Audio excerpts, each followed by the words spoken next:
किसी व्यक्ति के द्वारा, किसी अपराधी के द्वारा किसी महिला का अश्लील फोटो या वीडियो बनाकर वायरल किया जाता है, तब उस दशा में उस अपराधी को क्या सजा दी जाएगी। तो सबसे पहले हम लोग उन वजहों, उन परिस्थितियों पर चर्चा कर लेते हैं जिनमें कि अपराधी व्यक्ति को ऐसा मौका मिल जाता है कि वह किसी महिला का अश्लील फोटो या वीडियो बना ले। सबसे पहला जो है उसको अवसर यहाँ से मिलता है कि यदि कोई महिला उसके साथ प्रेम संबंध में है तो उसे प्यार के झूठे जाल में फंसाकर उसका प्राइवेट या अश्लील फोटो या वीडियो बना लेता है और उसे फेसबुक, इंस्टाग्राम, व्हाट्सएप जैसे सोशल मीडिया पर डाल देता है। दूसरा कि निजी तौर पर बिना बताए जो है ऐसा अश्लील फोटो या वीडियो उसके द्वारा, अपराधी के द्वारा बना लिया जाता है जिसकी जानकारी उस महिला को हो ही नहीं पाती है। यानी कि महिला कुछ कर रही है, महिला को पता ही नहीं कि उसका कहीं से कोई फोटो भी ले रहा है, कहीं से कोई वीडियो भी बना रहा है। ऐसी परिस्थितियों में भी जो है अपराधी के द्वारा उसका अश्लील फोटो या वीडियो बना लिया जाता है। होटलों आदि में यदि हम लोग जाते हैं, महिलाएं जा रही हैं, तो वहाँ स्पाई कैमरे का लगे हो सकते हैं। उस स्पाई कैमरे के माध्यम से जो है अश्लील फोटो या वीडियो तैयार कर लिया जाता है। महिलाओं के सामान्य फोटो को लेकर उन्हें एडिट करके अश्लील बना दिया जाता है, बाद में उन्हें सोशल मीडिया पर डाल दिया जाता है। और कई बार महिलाओं को शादी का झांसा देकर उनके साथ जो है शारीरिक संबंध बनाया जाता है और उस दौरान जो है उनकी अश्लील तस्वीरें, अश्लील फोटो ले लिए जाते हैं और बाद में जो है अपराधी व्यक्ति के द्वारा उसको शारीरिक और मानसिक रूप से शोषण करने के लिए social media, Facebook, Instagram, WhatsApp इत्यादि पर जो है उसको वायरल कर दिया जाता है। और इन सारे आधारों पर महिलाओं का ऐसा वीडियो बनाकर उन्हें वर्तमान में जो है बहुत ज़्यादा मात्रा में परेशान किया जा रहा है। वो मानसिक रूप से प्रताड़ित होती हैं, उन्हें शारीरिक रूप से प्रताड़ित किया जाता है। और आलम तो ये होता है कि इतनी प्रताड़ना के बाद भी जो है लोक लज्जा के भय से वह अपने परिवारीजनों को भी नहीं बता पाती हैं कि किसी अपराधी व्यक्ति के द्वारा उनके साथ ऐसा कुछ गलत किया जा रहा है। तो आइए इन सारी चीज़ों को हम लोग देखते हैं कि भारतीय दंड संहिता व अन्य कानूनों में उस अपराधी को क्या सजा देने का प्रावधान किया गया है, एक कंप्लीट स्टडी करते हैं। तो इसको जो है दृश्य रैतिकता यानी कि वॉयरिज्म कहते हैं, जो कि भारतीय दंड संहिता की धारा 354C में बताया गया है। उसमें दंड का प्रावधान किया गया है। भारतीय दंड संहिता के तहत ऐसे अपराधी को कैसे दंडित किया जाएगा, किस मात्रा में दंडित किया जाएगा आइए चर्चा किया जाए। जैसे देखिए किसी जंगले से जो है एक व्यक्ति अंदर झांक रहा है, महिला कोई प्राइवेट काम कर रही है, बच्चे को दूध पिला रही है, कपड़े चेंज कर रही है, या फिर ऐसे जो है अपने और अन्य प्राइवेट काम जो भी हो सकते हैं, जहाँ की उस महिला को यह उम्मीद रहती है कि किसी अपराधी व्यक्ति के द्वारा उसे देखा नहीं जा रहा है। उस दशा में जो है यदि अपराधी छिप कर देखता है, ठीक, तो जो है उसे 354C में अपराध घोषित किया गया है। ये तो शारीरिक रूप से हो गया। जैसे देखिए दूसरे इमेज में भी जो है एक बाथरूम में झांकने की कोशिश, झांकने की फिराक में है, और तीसरे इमेज में वह बाथरूम के अंदर झांक रहा है किसी नहाती हुई महिला को देखने के लिए। तो ये सारी चीजें जो है वॉयरिज्म के अंतर्गत आती हैं। भारतीय दंड संहिता की धारा 354C में सब दंडनीय है। तो सबसे पहले हम लोग 354C का एक इंट्रोडक्शन देख लेते हैं। Section 354C of the Indian Penal Code was added through Criminal Law Amendment Act 2013 after the recommendation of Honorable Justice G.S. Verma Committee report। कहने का मतलब यह है कि भारतीय दंड संहिता में धारा 354C को 2013 क्रिमिनल लॉ संशोधन के माध्यम से ऑनरेबल जस्टिस G.S. वर्मा साहब की कमेटी के रिपोर्ट के बाद लाया गया था, उसमें शामिल किया गया था। Criminal law amendment act 2013 were enforced on 3 फरवरी 2013, यानी कि क्रिमिनल लॉ अमेंडमेंट एक्ट 2013 3 फरवरी 2013 से लागू है। तो आइए अब चर्चा करते हैं कि वॉयरिज्म के बारे में, दृश्य रैतिकता के बारे में भारतीय दंड संहिता में क्या बताया गया है। तो according to section 354C of the Indian Penal Code, voyeurism means any man who watches or captures the image of a woman engaging in a private act in circumstances where she would usually have the expectation of not being observed, either by perpetrator or by another person at the behest of the perpetrator, or disseminates such image shall be punished on। तो मतलब ऐसा जो कोई देख रहा है, capture कर रहा है, फोटो इमेज ले रहा है और वह महिला जो है किसी प्राइवेट काम में लगी हुई है और सर्कमस्टांसेस ऐसे शो कर रहे हैं, उसको यह अंदाजा है कि उसके इस काम को किसी अपराधी व्यक्ति के द्वारा या उसके कहने पे किसी अन्य व्यक्ति के द्वारा देखा नहीं जा रहा है, उस दशा में यदि देखा जा रहा है और उसको जो है परेशान किया जा रहा है, तो प्रथम दोष सिद्धि पर 2 तरीके की सजा का प्रावधान किया गया है 354 में। प्रथम दोष सिद्धि पर जो उसको सजा दी जाएगी, आइए उसको देखते हैं। With imprisonment of either description for a term which shall not be less than 1 year but which may extend to 3 years and shall also be liable to fine. कहने का मतलब यह है कि यदि किसी अपराधी का धारा 354C के तहत प्रथम दोष सिद्धि है, तब उस दशा में जो उसको सजा दी जाएगी वह कारावास, जो कि कम से कम 1 वर्ष तक का होगा और जो अधिकतम 3 वर्ष तक का हो सकेगा और उस पर जुर्माना भी लगाया जा सकेगा। यदि 354C के तहत उसकी दूसरी दोष सिद्धि है या फिर कोई पश्चातवर्ती दोष सिद्धि है, कहने का मतलब यह है कि उस अपराधी को पहले भी जो है 354C के तहत दंडित किया जा चुका है माननीय न्यायालय के द्वारा, उस दशा में जो उसकी सजा होगी with imprisonment of either description for a term which shall not be less than 3 years but which may extend to 7 years and shall also be liable to fine. यानी कि यदि उसकी दूसरी दोष सिद्धि है, पश्चातवर्ती दोष सिद्धि है, तब जो उसका कारावास होगा वह 3 साल से कम नहीं होगा, जो कि 7 वर्ष तक का हो सकेगा और उस पर जुर्माना भी लगाया जा सकेगा। एक्सप्लेनेशन की बात करते हैं। For the purposes of this section, private act includes an act of watching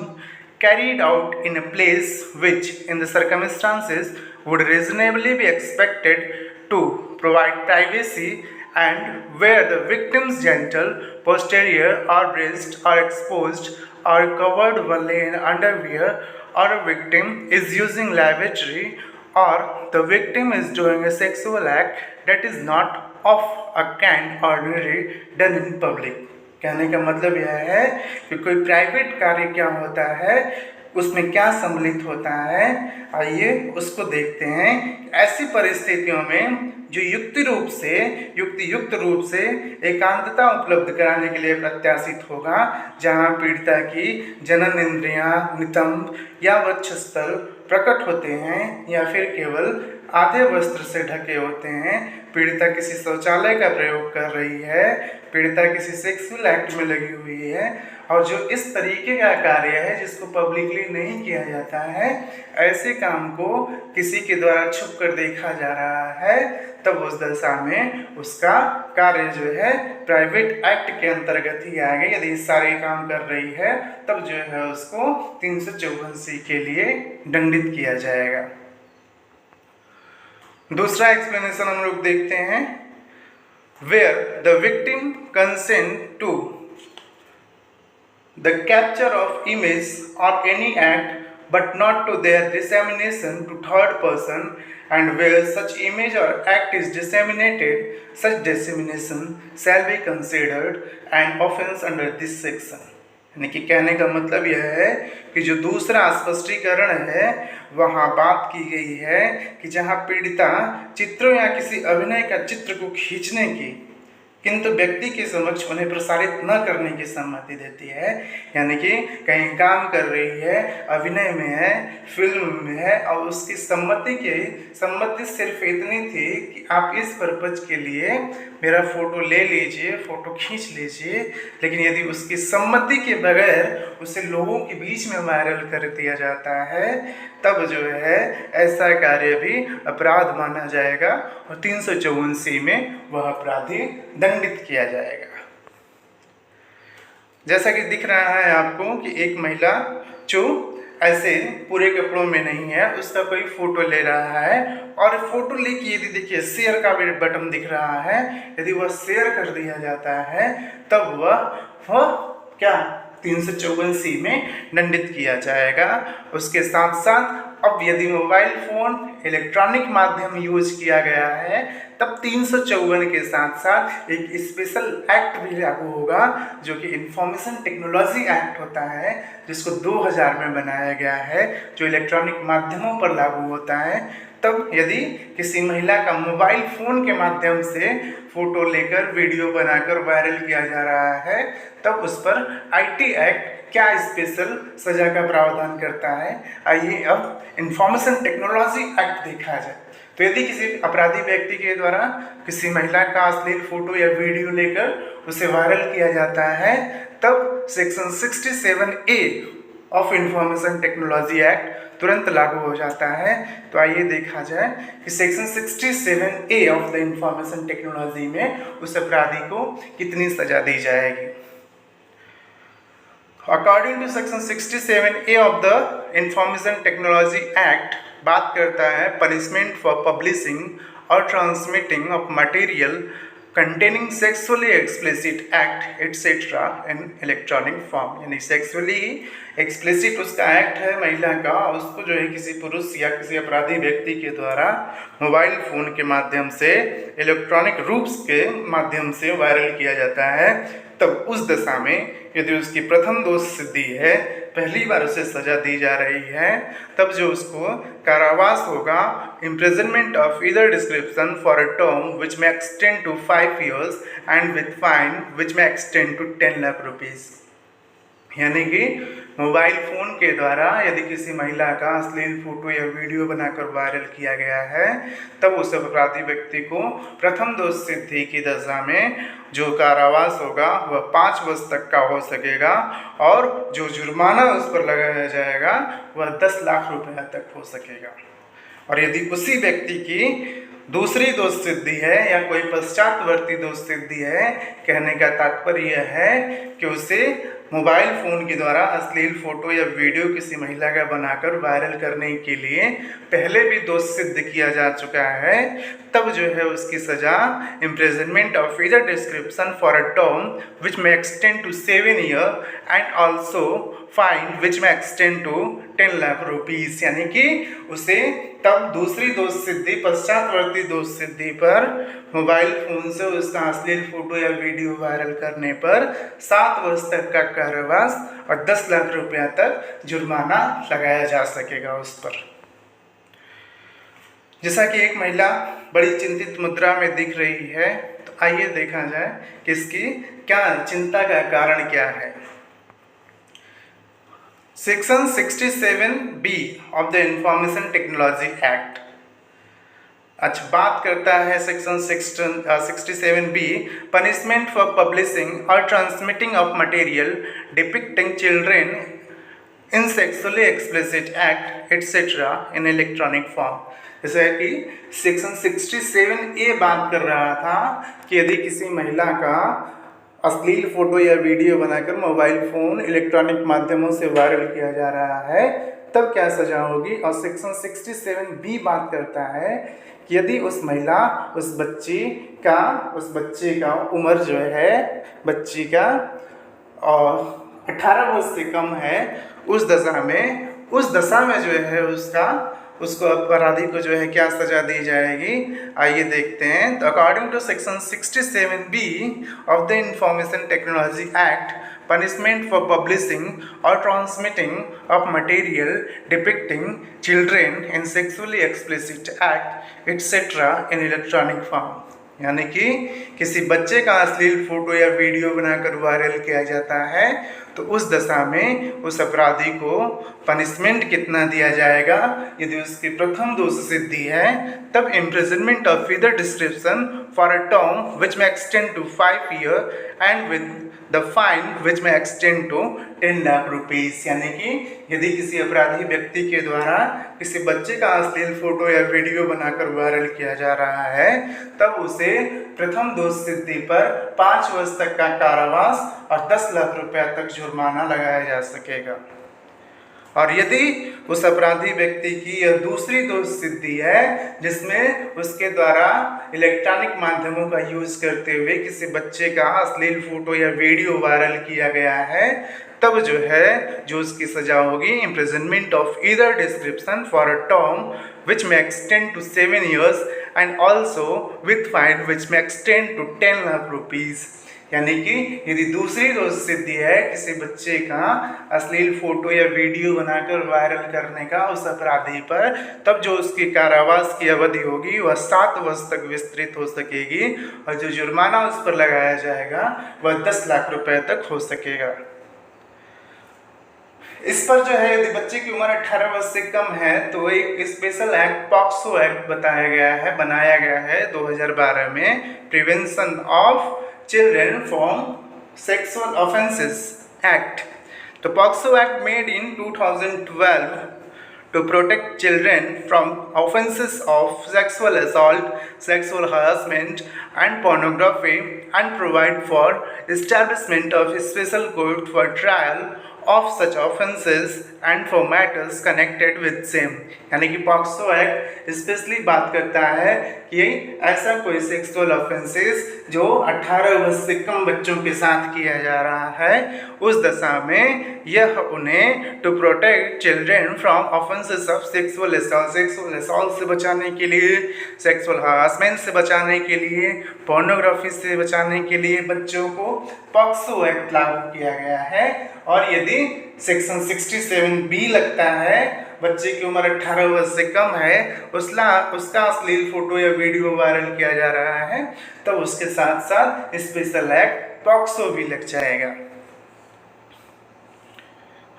तो जैसा इमेज में आपको दिख रहा है एक बच्चा मोबाइल फोन देखते हुए एक शॉकिंग मुद्रा में है, तो ज़रूरत नहीं है कि अब जिसके साथ अपराध हुआ है उसको शौक होने की ज़रूरत है। अब अपराधी डरे कि यदि उसके द्वारा ऐसा कार्य किया जा रहा है तब अपने यहाँ भारतीय दंड विधान में और स्पेशल जितने विशेष अधिनियम बनाए गए हैं उसमें उसके लिए सजा का पर्याप्त व्यवस्था किया गया है।